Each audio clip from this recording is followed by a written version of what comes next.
Kumusta mga kanoysi? Welcome back sa ating YouTube channel, Philippine Noises. So ngayong araw, usapang politikan naman tayo, especially about Senator Bato. So ang video to is mula kay Jessie Ferrer 7. So supportahan nyo yan. So meron itong pamagat na Bato de la Rosa tumakas na ng Pilipinas, ICC warrant of arrest inilabas na, rapid tulfo in action. So yan yung panonorin natin ngayon, man. Bibigyan natin to ng reaction. So bago natin simulan, Jessie Ferrer 7, supportahan nyo yan. Tapos syempre kung trip nyo ng mga ganitong reaction video, may kasama kayo manood, huwag nyo na rin kalimutang supportahan yung YouTube channel natin, Philippine Noises. So mga kanoisy, hindi na natin to patatagalin pa. Simulan na natin, baka agawin pa ng China. Again, ang pamagat ng video ito, Bato de la Rosa tumakas na ng Pilipinas, ? ICC warrant of arrest inilabas na, ? Ulit, so Rafi Tulfo in action. So Jessie Ferrer 7, Philippine Noises, like, comment, share, subscribe. Start. Pasensya na kayo sa boses natin kasi parang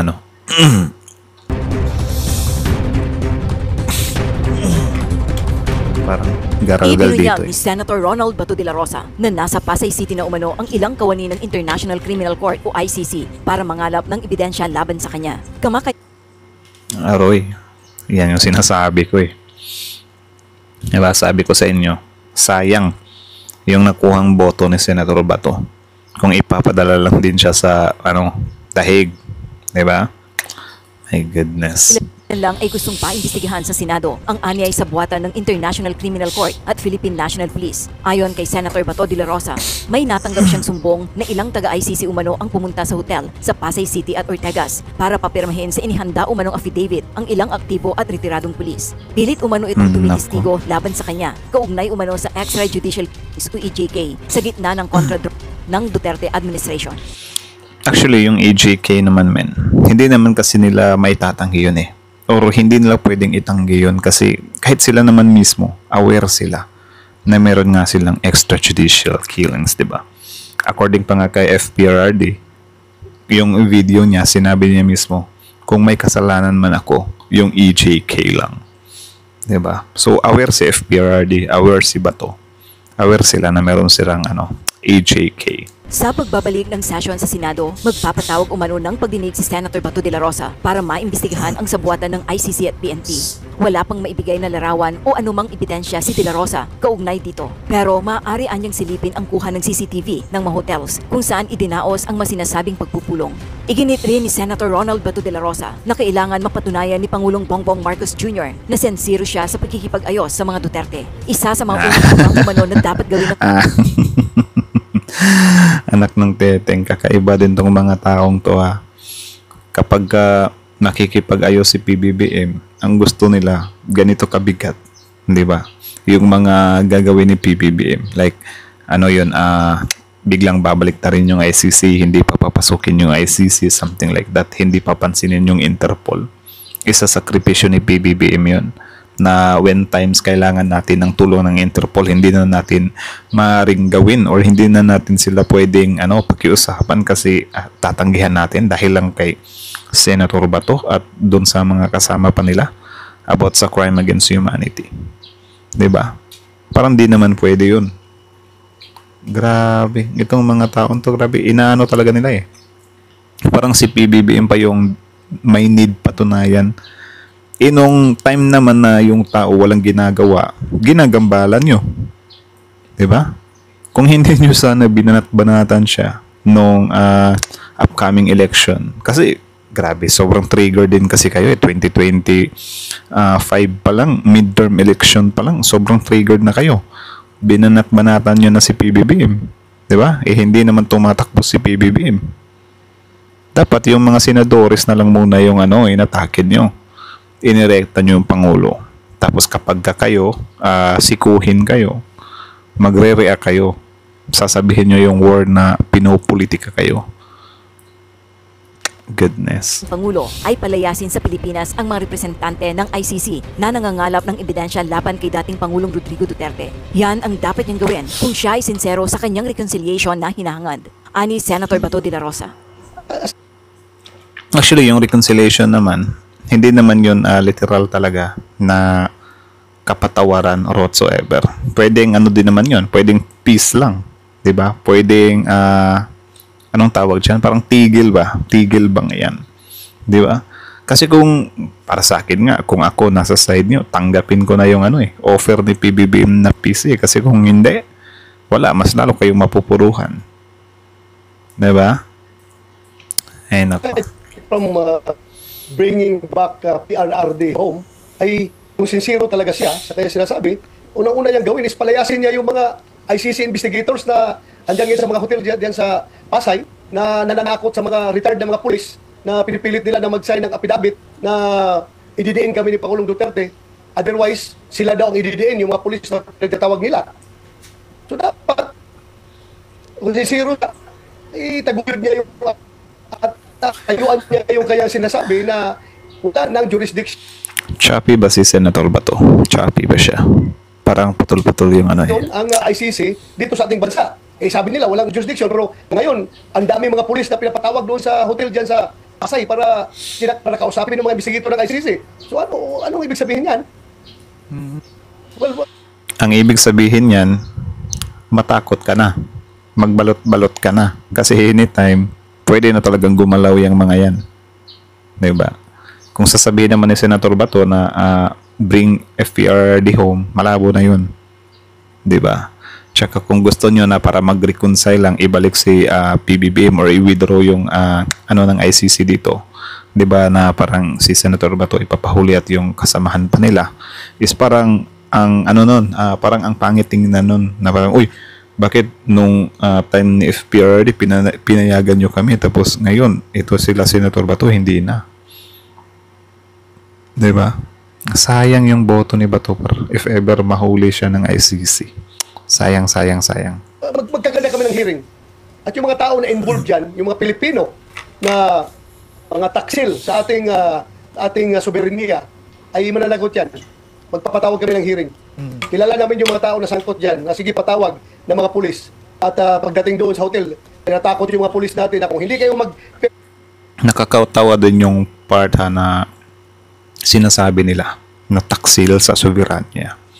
Yung word naman na yung pakikipag-ugnayan yung nga sa China, kahit grabe na yung ginagawa ng China, is wala nga kayong paki dun eh. Diba? Yun yung literal na nangaagaw talaga ng soberanya. Ay nako. Kala mo talaga may sila doon sa West Philippine Sea. Hindi nga makapagbigay ng komento eh. Like kahit komento man lang or suporta man lang sa Coast Guards natin, 'di ba?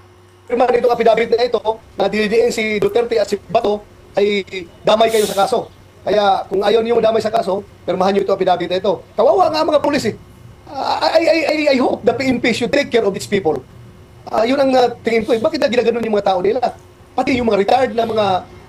Well, for me naman, hindi mo talaga masasabi din na kawawa yung mga pulis na yun. Hindi ko nila lahat. Pero kung, sige, sabihin natin, totoo yung sinasabi mo, na pinapaamin sila. 'Di ba? Kasi kung hindi, sila yung aanuhin. So, anong ibig sabihin nun? Possible, may liabilities din sila. Or possible, meron din silang nagawa nung time ng war on drugs. 'Di ba? So, parang barter ba? 'Di ba? Na sige, kung ayaw mong or gumaan yung kaparusahan mo, ituro mo yung mga amo kasi mas may value yung amo eh. 'Di ba? Unlike naman nung sa war on drugs, war on ninyo is ang mga kadalasang target lang is yung mga pushers lang. 'Di ba? Konti lang yung mga D-lords. 'Di ba? So ito ang ginagawa nila na yung mga pulis binabarter nila sa mga big heads.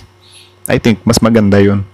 'Di ba? Kasi yung mga pulis na 'yan kung hindi naman talaga sila guilty din, 'di ba? Hindi sila matatakot. Haharapin nila 'yan. Bakit sila natatakot? 'Di ba? Baka may din talaga sila. So ang kailangan nilang gawin para isalba yung mga sarili nila, ituro yung mga big fish. Wala lang. If ever lang naman, 'di ba? If ever lang naman. Totoo. Police, pinapatawag nila doon at tinatakot. Porque retired na, powerless na, wala na sa organisasyon, igaganunin na lang ninyo. Hindi niyo kinoconsider yung kanyang serbisyo na yung buhay niya na kanyang dinidicate diyan sa Philippine National Police. Porque ngayon retired na, tatakot-takutin na lang ninyo na kung hindi kayo mag-sign ng affidavit ay damay kayo sa kaso. Ang dami pulis na pinapatawag nila. Yung mga ICC na yan, namimihasa yan dahil masyadong malakas yung kooperasyon na pinapakita ng PNP mismo at ng gobyernong ito. So, how come? Sabi nila, hindi na tayo under sa ICC. Wala na jurisdiction ng ICC sa atin. Napilitan lang ko nung dalhin si Pangulong Duterte doon sa dahig dahil sa Interpol na yan. Oh, ngayon, wala naman. Tsaka hindi naman siguro magre-react ng ganito si Senator Bato kung hindi siya yung target ng ICC, di ba? Pansin niyo ba? Yung ngumangawa lang talaga sa ICC. Senator Bato lang naman eh. Tapos sila Bongo, sila Harry Roque. Pero yung iba na hindi kasali, wala. Bihira mo lang marinig, di ba? Na halos bukang bibig nila ICC. Di ba? Eh, paano? May ano din kasi, may ginawa din kasi kayo nung time nyo eh. Di ba? Which is, pasok siya sa sa hinahanap ng ICC. So wala tayong magagawa dyan. Eh kayo ba, taong bayan, tanungin natin para sa inyo yung pagpapahuli ba kay Bato, hindi ba yon maka-Pilipino? Or I mean, magdi-disagree ba kayo doon? Mas trip nyo ba na dito na lang litisin sa Pilipinas si Bato? Tapos FPRD sa dahig? Diba? Comment down below. Interpol na nag-request na mag-imbestiga dyan. ICC mismo, investigator na nandito ngayon sa atin at nag-imbestiga. Eh, sobra yung ginagawa nila. Walang sinseridad dyan kung gano'n. Ang pinakaunang gawin ni Pangulong Duterte, ni Pangulong Marcos dapat, palayasin niya yan, i-report niya yung mga ICC investigators na yan na andito ngayon, na nananakot sa ating mga kapulisan na mag-istigo. Yan ang dapat niyang gawin kung siya ay sincero ng kanyang reconciliation na hinahangad. Yes, meron na ginagawang legal. Tsaka ako if ever paalisin yung ICC dito, I don't think na magiging okay na sila. Like hindi na nila babaragin si si PBBM. Diba? Do you think tatahimik na tong mga to? Hindi pa rin. Diba? Si FPRD, malabo nang maibalik yun kasi nandun na sa dahig yun. So, ang dapat na nilang gawin doon, ipanalo nila yung mga kaso. Diba? Tapos, makakauwi si FPRD. Pero kung mabigat yung kaso niya, wala tayong magagawa dyan. Preparations. Any plans sir to visit former President Duterte sa dahig? Advice sa akin ni Secretary Bingbong Villaldia, mukhang mahirapan daw ako makabisita doon dahil hirap na daw makabisita yung mga next of kin, yung mga family. Well, kahit ano na lang, suporta na lang. Di ba? Kahit punta ka lang doon, at least nasa labas ka ng Hague. I mean, nasa labas ka ng ICC. Di ba? Kahit yun na lang. Punta ka na lang doon. Kahit nasa labas ka na lang ng ICC. I think great support na yun para kay FPRD. Di ba? Kahit sabihin natin na hindi ka pa kakapasok doon. Si Robin Padilla nga parang eng-eng na eh. Dala-dala yung yung stand ni FPRD. Di ba? Si Robin Padilla, ibang klase siya. Ewan ko kung anong plano niyan this coming 2028.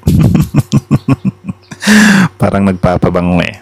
Para lang naman. Kayo, do you think ba nagpapabango ba si Robin Padilla? So kay Bato, punta siya dun.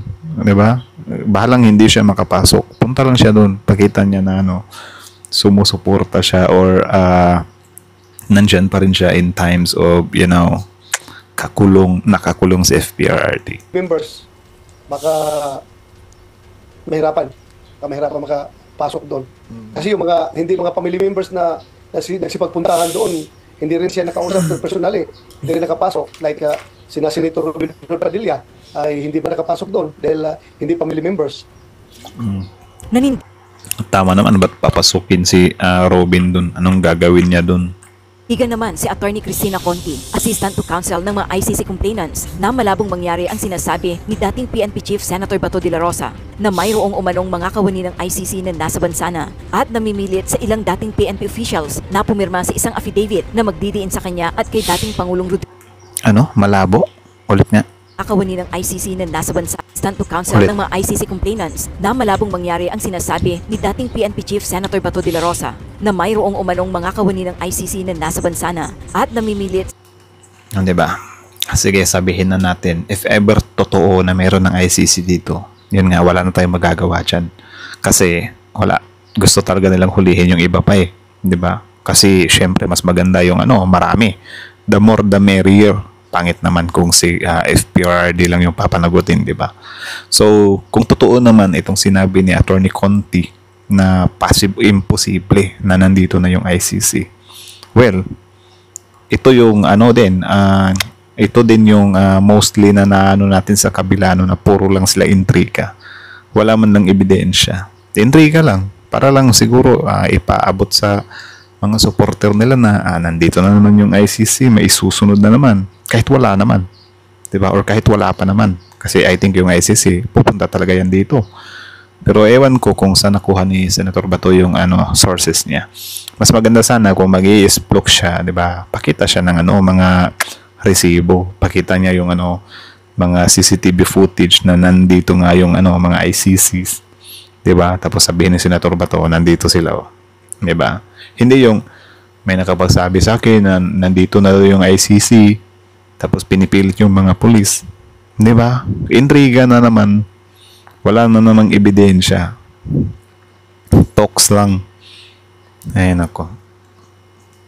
Tuloy. sa ilang dating PNP officials na pumirma sa isang affidavit na magdidiin sa kanya at kay dating Pangulong Rodrigo Duterte. Sinabi ni Attorney Cristina Conti na ito'y unlikely na mangyayari, lalo na at ang sinusunod na framework ng ICC ay dapat malaya ang kanilang mga ini-interview at walang pilitan. Iginit pa ni Conti na ito lamang ay isang hearsay o kwentong kutsero. Bato de la Rosa is also not a member of the ICC nor part of its investigation. Kaya yun pong sinabi niya ay haka-haka or chismis, I would say. It is very unlikely. Chismis na naman. Diyan talaga sila magaling pare. Ewan ko.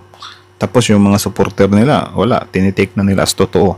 Diba? Hindi naman sila, hindi naman yung mga supporter nila yung tipo na parang pag sinabi ni Bato na nandito na yung ICC, iniimbestigahan yung kapulisan. Diba? Kahit na sabihin siguro ni Senator Bato na may balita ako, iwan ko lang kung totoo or unconfirmed, something like that. Pero para sa mga supporter nila, kumpirmado na. Diba?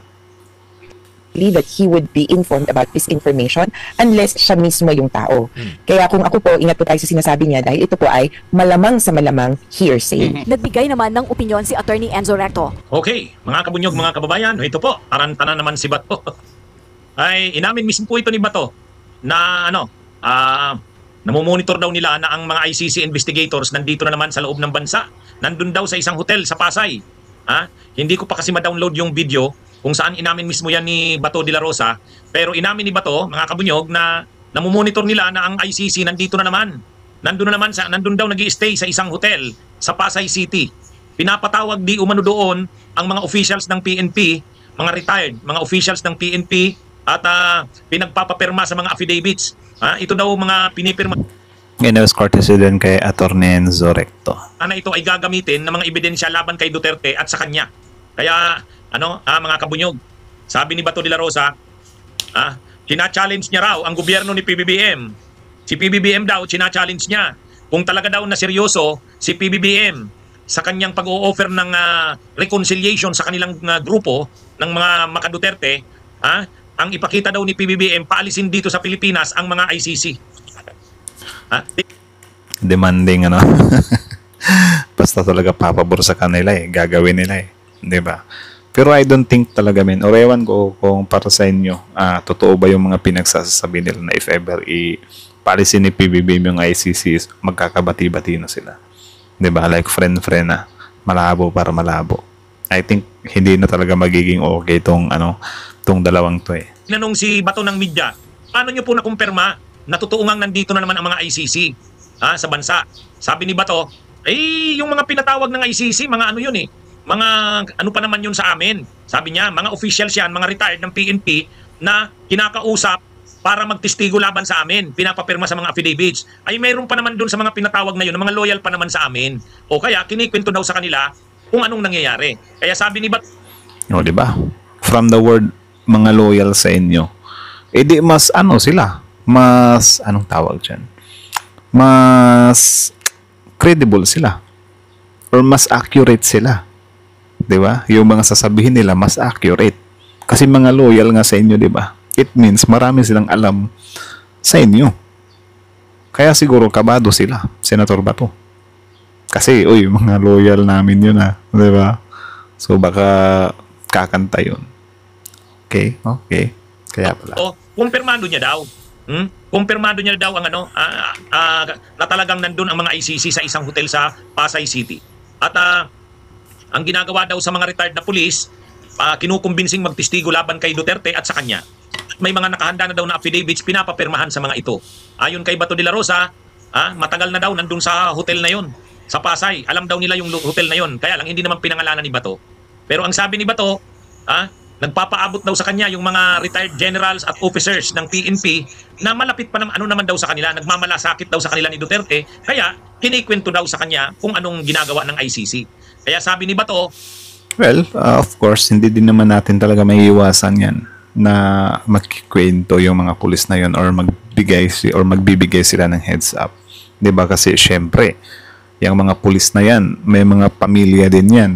'Di ba? May mga priority din yan. Kung sasabihin ng ICC, ano ba yung gusto mo? Mabigyan mo pa ng masustentuhan mo pa yung pamilya mo o susuportahan mo ito sila FPRRD, 'di ba, na nasa dahig na. So need nilang mamili. 'Di ba? And I think naman sa time nila may mga ganyang nangyayari naman siguro, 'di ba? Kita nyo naman yung kay Kerwin Espinosa, 'di ba? 'Di ba? Sinabi ni Kerwin na parang sila Senator Bato yung nagpaano sa kanya. Tapos ngayon binawi ni Kerwin. So may ganyan ding mga pangyayari sa panahon nila. 'Di ba? Tapos syempre, wala tatamaan sila or sila yung apektado Kaya siguro iniiyak kanila. Ano daw siya? Kung talaga daw si PBBM. Ito mga kabunyog, sabi ni Bato, PBBM, kung talagang seryoso ka, sincero ka sa pakikipag-ayos sa amin ng mga kampo ni Duterte, sabi ni Bato, paalisin mo dito ang ICC. Paalisin daw ang ICC. Yun daw ang hinihiling niya, ang kondisyon niya kay PBBM. Kasi para daw makumbinsi siya, si Bato, sabi niya, na talagang sincero si PBBM, paalisin daw ang ICC. Kasi namumonitor niya daw na nandito na naman sa Pilipinas ang ICC investigators. Anyway, mga kabunyog, Social, gustong kumbinsihin ni PBBM. Bahala ka dyan.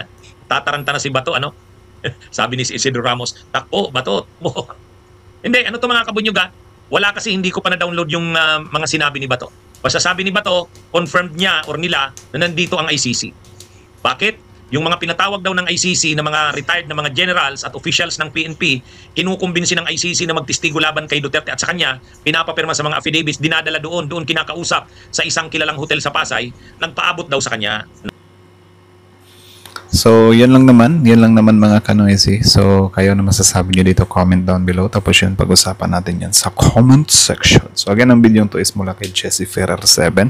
So, supportahan nyo yan. Tapos, syempre, bago nyo iwan yung YouTube channel natin, Pilipinoisi, don't forget to like, comment, share, subscribe. Also, courtesy na rin kay Attorney Enzo, kay Jesse Ferrer 7. Tapos, syempre, sa mga news outlet na nag-ambag ng mga video to, diba? So, anyways, hanggang dito na lang muna. So, kayo na masasabi nyo dun, comment down below. So, kita nyo naman yun about yun kay Senator Bato. Diba? Natawa ako dun sa yung tinanong siya na bibisita ka pa, tapos sasabihin niya hindi na makakapasok yung kaanak. Para sa akin, mas magandang pumunta din siya dun. Diba? Kahit na hindi na niya makita si FPRD. Dapat kahit nasa labas lang siya, at least kapag pwede nang bisitahin si FPRD, meron din siyang masabi, di ba, na nandito ako, galing ako dito, di ba? Galing ako dito. Kasi kung hindi niya gagawin yan, wala. Si Senator Robin Padilla yung makakakuha ng maraming puntos kay FPRRD. Kasi syempre si Senator Robin Padilla may dala-dala siyang standi ni FPRRD, di ba?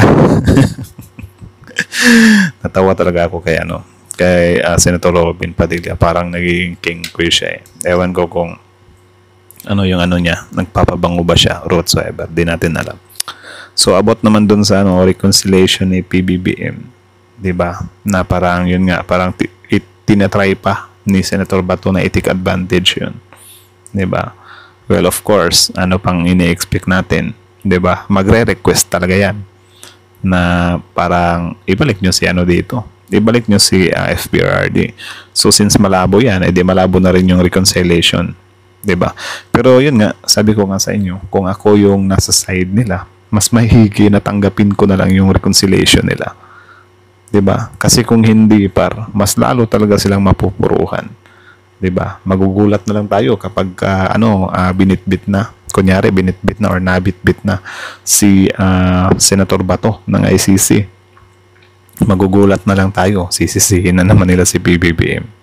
Sasabihin na naman nila, "Uy, grabe. Hindi man lang pinigilan ng Pangulo or last word na naman ng Pangulo." 'Di ba? So, kaya dapat talaga itong mga to, nag-iingat to 'Di ba? Isipin nila na mabuti ba yung sitwasyon nila. Kasi syempre, tapos yun nga about naman dun sa sa ICC daw na nandito, tapos kinakausap yung mga retired PNPs or whatsoever. 'Di ba? So, para sa akin lang parang wala siyang gaanong sapilitan na nangyari. Parang lang if ever lang totoo na meron nga na kinausap kunyari ng ICC. Pero para sa akin mukhang hindi siya hindi siya kailanganin ng pilitin talaga. Kasi deal ang tawag diyan 'di ba? Parang dinideal nila na okay, since ikaw retired PNP, may kasalanan ka rin naman. Sila Bato, may kasalanan din naman. So mamili ka na lang, 'di ba? Kung i-splok mo ba sila, at least gagaan yung mga kaparusahan ninyo. Hindi syempre ikaw kung may pamilya ka, doon ka sa 'di ba? Nagagaan yung mo. Syempre ang kailangan lang naman is yung mga malalaking isda, 'di ba? Unlike naman doon sa yung sa war on drugs nila. Kadalasang mga victim or karamihan yung mga nasa baba. 'Di ba?